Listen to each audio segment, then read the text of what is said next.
third video in my series of videos on Russian helmets. The first one was on pre-war helmets, the first 5 you see down there, and the second one was on SSH-39 helmets right at the beginning of the war. Now I want to do this video on SSH-40s plus one other helmet.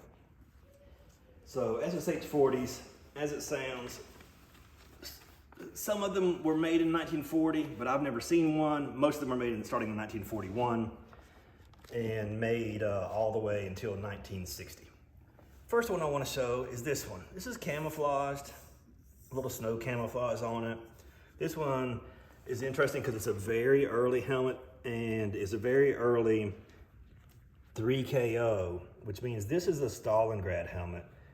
That was the Vode crossing October, so the Red October factory. And what was cut off here is the size, the POCT, but it is a size 2. And then the actual, you can't see the whole date on it. It's got a little bit of a number there, but you can't really make out what it is. But this style of helmet was only made in 1941 with this kind of pad on it, this cotton pad, and this style chin strap. You can find these rarely, but they are hard to find. This one's in good shape. Next, before I go on to the other SSH-40s, I want to talk about this helmet. This is a Leningrad siege helmet. So when the Germans blockaded Leningrad during the war, the Russians made these very crude helmets based upon the British Brodie style. So you can kind of see it's not really well made. You can see the ridges around it. Almost looks like it was hammered out. And then on the inside, this liner is very flimsy. You can see the bracket that supports the chin strap. Looks like it's just welded on very crudely. Chin strap is very crude itself. These helmets aren't really valuable, but they are very, very rare. Not many of them made it out of Leningrad. All right, let's move on to the other side. So, 1942, all the rest of the helmets I have are Lisfa, made in Lisfa, obviously, because in 1942, Stalingrad had to quit making helmets. This one has the 3-pad liner, which is different from the SSH-39 with the circular liners or the Gralex liners.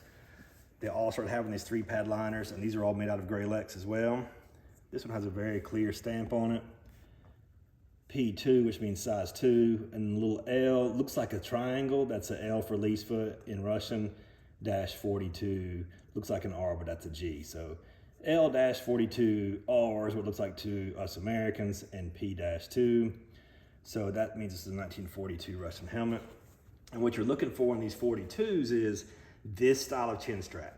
You want this kind of canvas material, no metal tip on the chin strap anymore for these wartime SSH-40s. None of them had it. And same material for the little loop, just a simple slip buckle there. But yeah, you want that canvas material for anything dated 1942. There might be some exceptions, but these are most of the ones that I've seen with stitching on each side. So here's what I'll show you. This is another 1942. You can obviously see this one's been repainted. The helmet, the color's a little bit different. It's too shiny. The inside, I do think this liner is original. You can see the wear on it. It's almost torn in half here. These liner pads all look original. Let me see if you can get the little 42 in here. It would be, the date stamp is there. The P and the 1, and then down here is the 42.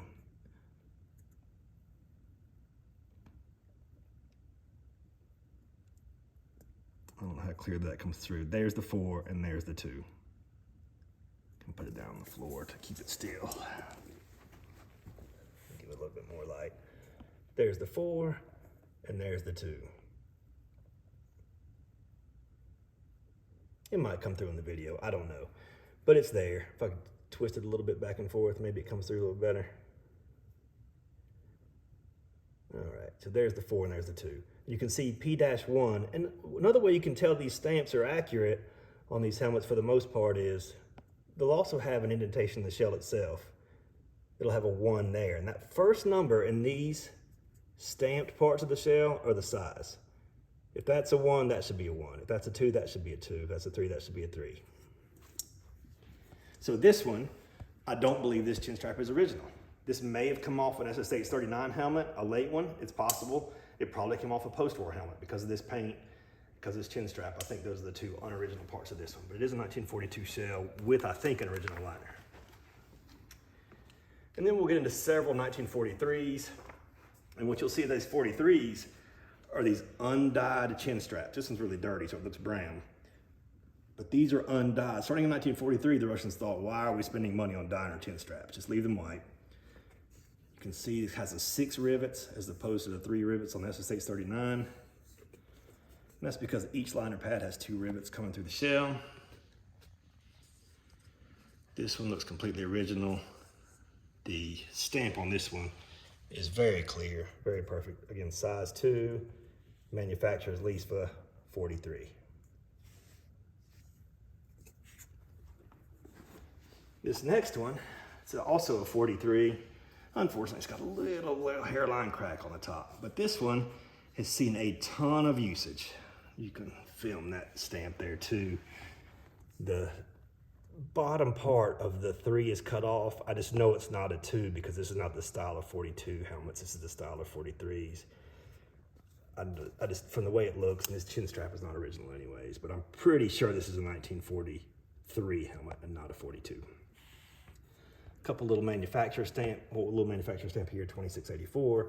Doesn't really mean anything for your collection. It's just nice to see it on there. But what makes this helmet interesting? Oh, by the way, this one has a metal tip on it. It is white, it is undyed, but I think that at some point, somebody got a post-war chin strap and maybe even dyed it white to make it look like a wartime white chin strap, because this metal tip should not be there.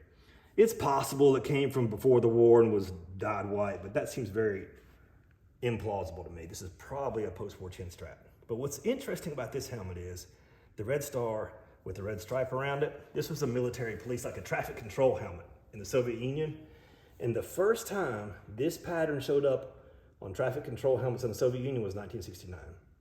So this helmet was made in 1943 and lasted at least in service until 1969.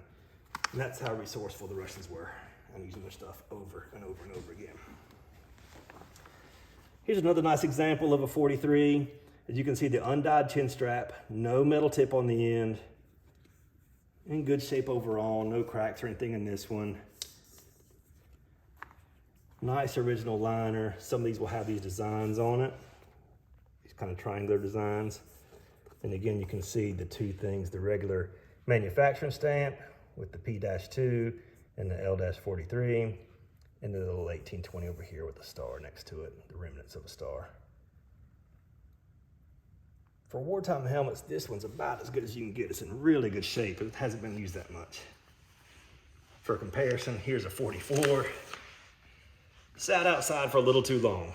Got some rust spots on the top and around the sides and everywhere on this one. This one sat outside for a while. But it does still have the original white chin strap on it. No metal tip on the end. 6 rivets. And even though it's rusty on the outside, the inside's pretty good. And you can see the date stamp on this one, P2. The L is almost gone, but you can clearly see the 44 on this one. And over here, the same little star with the batch number underneath it. Pretty nice 44. This one's also 1944. And I meant to say on that first 1942 one that I showed, you can go over to the very end, show that 42, see that red star on the front? And come back to this one, 44 with a very similar red star on the front. I don't think that these red stars were meant to deceive any collectors. I don't think these are put on there by anybody other than Russians. I believe if you look at historical photos, that this red star and that red star were put on there for post-war victory parades. But they were not on there during the war. Most likely the post-war victory parades. So this one, good shape, 1944, white chin strap, pretty heavily stained, but the color is a nice, darker, kind of almost brown color. Very good looking color. And here's the stamp. P2 with the L and the 44. And again, you'll see the similar star over here and the batch number underneath. So these are the kind of things you want to be looking for when you're buying a wartime SSH 40 helmet. And finally, this last one, this is 1945. I do want to say I heavily modified this one. I bought this one. It was covered in kind of really ugly looking yellowish green, very shiny paint that wasn't in good shape, just a really ugly helmet, and did not have a chin strap with it. So I repainted it myself to kind of make it look like that 44. Not a bad job. Tried to age it a little bit. I put a chin strap on it. Chin strap looks about right for the era. I just didn't have a 45, but I think the shell is original. I think these liner pads are original. And you can come down here and see the 1945 stamp on this one. There's P2, and here's the 45. You can make out the 5 right there, and the 4 right there. 4 and 5. So that stamp is pretty good. So this is definitely original shell, original liner, just not original paint and not original chin strap. So that's my collection of SSH 40s. Thanks for watching.